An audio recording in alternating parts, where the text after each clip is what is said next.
Have you been feeling stuck with your meal planning, or maybe you don't even know where to start and how to meal plan? Well, you're in the right place. I have 3 tips for you, and the last one just might surprise you. Running out of ideas for dinner happens to all of us. But what can we do to fix that? Well, some of us will jump on Google or YouTube here and plug in a search for dinner ideas.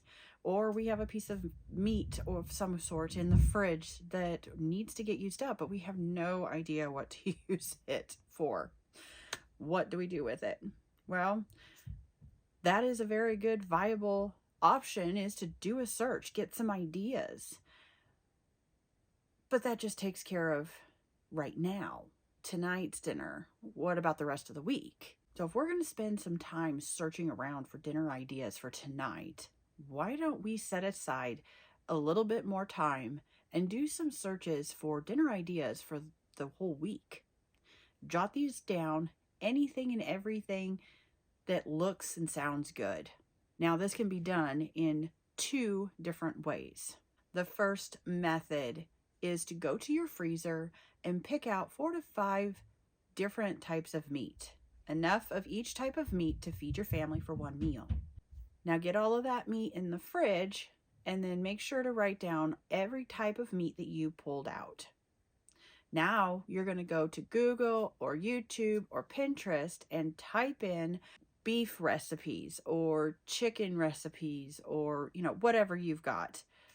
And look at the list. Find the things that sound good and jot those down. Save the recipe, print the recipe, write the recipe down, whichever method you need to use. The second way is to simply just look for ideas. Jot down whatever sounds good, and bonus if you have all the ingredients for it, right?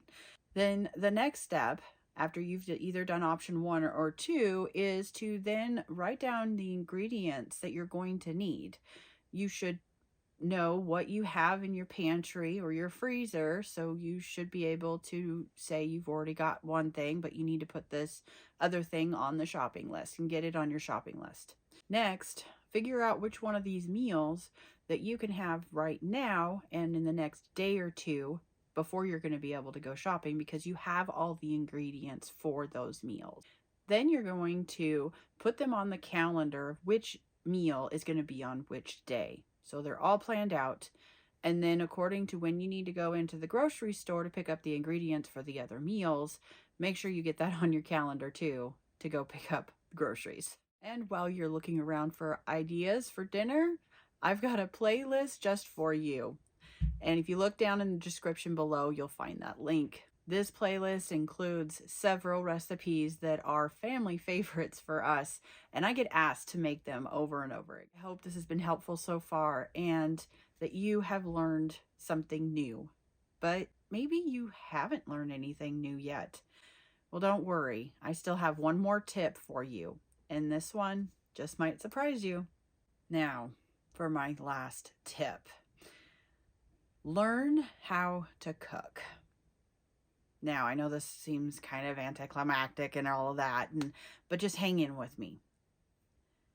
What I mean is, I want you to learn one new cooking skill or technique, and then I want you to practice it and keep practicing it. Implement it into your cooking routine.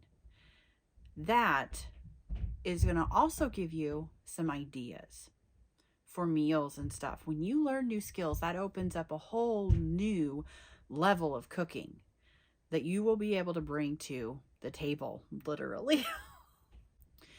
So what kind of skills or techniques am I talking about? What have you not learned yet? Do you know how to make soup bases or sauces or gravies from scratch? Or do you always grab a can or a pouch? So learn that new thing. Learn how to make a gravy from scratch and then practice it. Make meals that call for gravy, like biscuits and gravy for breakfast in the morning. Or maybe you want to do gravy over your mashed potatoes with dinner that night. or you need a thicker sauce so that you can make chicken pot pie and you need to know how to make that base. Pick up sourdough, fermenting, the list goes on. You can learn a ton of different techniques for cooking that will open up the doors to a lot more ideas and options for your meal plan. So Donna, are you going to teach me all of this stuff? Well, I will do some videos here and there, and I have recipe videos if you go check that out. But I don't have a whole lot yet, and you need that now. So do searches on YouTube. You can actually learn how to do stuff. Look up a recipe on how to make gravy from scratch. Old-fashioned cooking skills, stuff like that. Just look it up. But if you want something that is structured and really well planned out, I am actually an affiliate with Homesteading Family, and Carolyn has got some amazing courses for you to take. It's all online and they're all self-paced. So you could go over there, pick a course that sounds like something you would really like to learn, and then take her course and then practice what you learned in her class. I myself have taken a few of Carolyn's classes, and she is a really good teacher.